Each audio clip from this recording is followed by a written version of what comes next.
Hey everybody, Dave here with another video. In this video I want to talk about stock losses and when you should actually take a loss.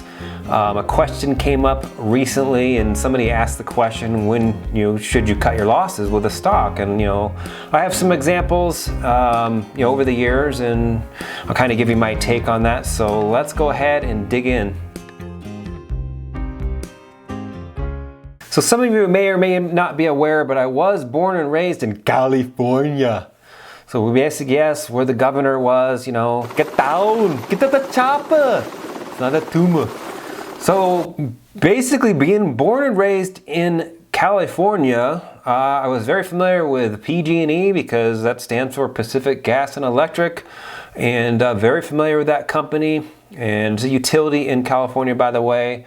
And so always people say, invest in what you know, and well, that's a company that I knew. So but let's go ahead and kind of do a case study here, and at the end of the video we will go through, answer some of those questions about when you should take a stock loss. And I think you might be a little surprised in what I say, but let's look at the PG&E case study here, and because this is one of those ones that I took a loss on, and a pretty substantial loss too. And did I regret that? So let's go ahead and take a look at the case study. So we're looking here at PG&E, and so basically in 2017, around October 17th, I purchased about 250 shares of PG&E, which I think was right around, let's see, October 17th, somewhere right around here or so. So I think my average was around 58 at that time. I got into 150 shares and then got into another I got into another 100 shares later on that day, which the total average for that whole day was about 58 bucks a share. And you can kind of see how it was beaten down here a little bit, so that's why I got into it and started picking up shares. So I got in 250 shares, and the very next day, October 18th, I went ahead and picked up another 100 shares, and that brought my average down to 57.61. And then I held on to those 350 shares up all the way until December 5th, which is like right around, let's see, December 5th, right around here. So, and then I picked up another 50 shares, and that brought my average down to 57. And then basically on December 20th, which was I think right around here, December 20th, right there, I went ahead and doubled down, which I know a lot of people probably do, and I picked up 400 shares. So that brings my total to 800 shares, and I have an average of 54.26 at this point. So, to get out of the stock, it doesn't even need to go up that much. It just needs to go up to about right around here. So, right? So, and guess what?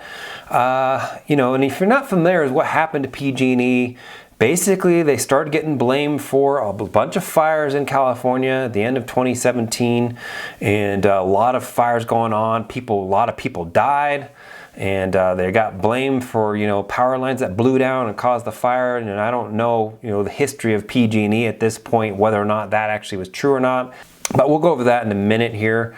So basically, right there on December 20th, after market close, the same day that I bought 400 shares and doubled down on the stock, news came out that PG&E was going to suspend their dividend, and and that was history. So the very next day, it gapped down all the way down to 44 bucks. So after the dividend cut, I held on to the stock for a few more days, as probably most people would, just to see whether or not the sell-off and gap down was real. I pretty much just cut my losses on December 26th and sold everything at $44.60. And I basically took a loss of $7,700 on this particular stock. Now, looking at the chart here, had I held on to it for a month, 2 months, whatever, I would have made a little bit of my money back, but you didn't really know what was going to happen because there's a lot of stuff going on with the stock at the time. More fires are breaking out and more blame. They're talking about, $30 billion in damage they're going to have to pay, and lawsuits up the yin yang. And that, you know, people talking about bankruptcy and all that stuff. But the real reason why I got out of the stock and just, you know, like at this point, there made no sense to hold the stock because they're not paying a dividend anymore. Now, if they didn't cut the dividend, I probably would have been still in the stock. And, you know, who knows, I could have been, you know, rode it all the way over to here, and maybe they cut the dividend all the way over here, you know. So, you know, looking back, I'm kind of glad they cut the dividend here and, you know, that gap down, right? So, you know, I took a loss, $7,700. Yes, that hurt me. Ended up the year, you know, I think plus 22 grand, but still, sometimes you just have to take the loss. At this point, it made no sense to hold this stock. They're not paying a dividend anymore. Why would I want to hold the stock? So I cut my losses, and, you know, looking back here, you know, I could have made a little bit of money back, but look at this big drop here, you know. So that was at the end of 2018. And ever since then, I think they even filed for bankruptcy, if I'm not mistaken.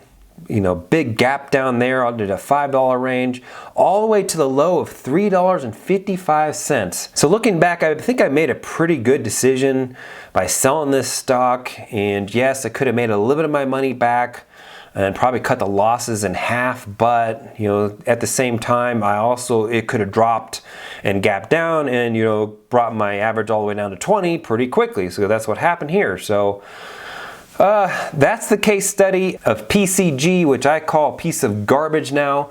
And I'm glad I'm out of that stock. So, you know, that's an example. You know, I have a lot more before that as well, where I sold the stock. They weren't paying a dividend or something. I was paying, you know, Visa's a good example. They paid a dividend. But, you know, if you're in a really quality stock, then, you know, averaging down is not a bad thing. You know, Visa is a good example where I averaged down and averaged down and averaged down, and, you know, came all the way back up, and I made a really good profit.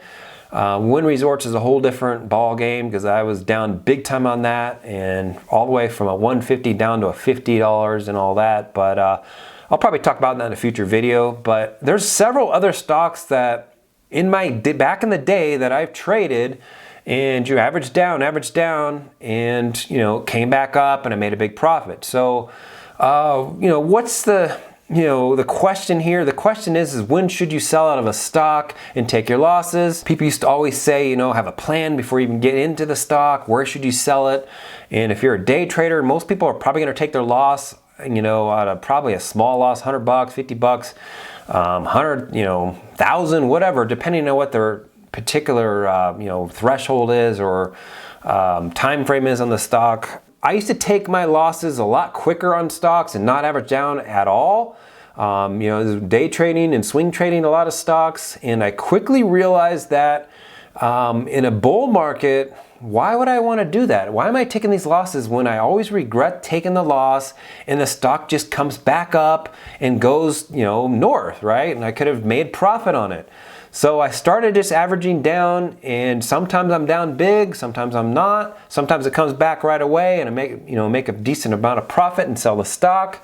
And then there's been some cases, like Win Resorts is a good example, where I bought it at 150, and that thing tanked all the way to $50, and I averaged down, you know, several times. I was in that stock so heavy, and down over $100,000 in that stock. So there is examples there where averaging down is a scary thing, and you need to be, you know, really aware of the fundamentals in that stock. Has anything changed?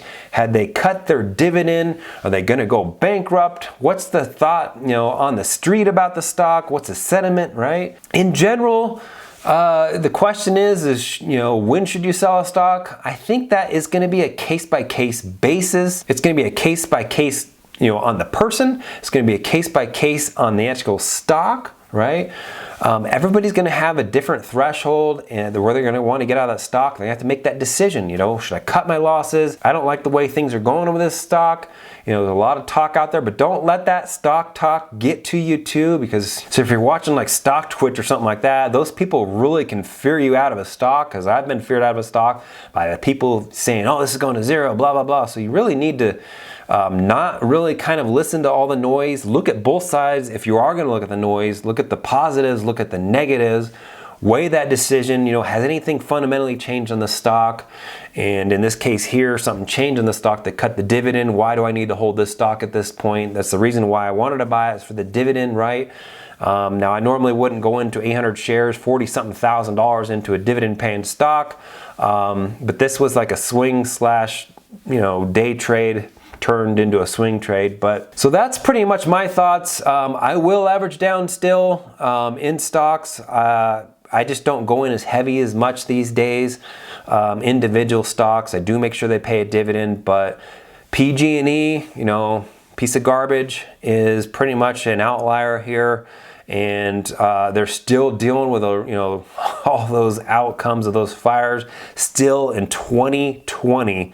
So the stock is at 16 bucks right now. So long story short, I'll leave you with this. It's a case-by-case basis with the stock. It's a case-by-case basis with the individual person. Basically, at the same time, you know, I regretted taking a lot of losses. Like I said, it's a case-by-case basis. You're gonna have to weigh your options, you know, weigh the stock and all that, and make a decision. You know, sometimes you're gonna regret those decisions. Sometimes you're not, and you're gonna be happy that you got out of it. So go ahead and leave a comment below if you've taken a loss, and what factors did you use that you determined that you wanted to take that loss. I'd appreciate it. I think a lot of people can learn from other people. So go ahead and like the video. I'd appreciate it if you could like this video. It really helps me out. And you know, go ahead and subscribe if you're not a current subscriber. And we'll go ahead and see you in the next video. Thanks for watching.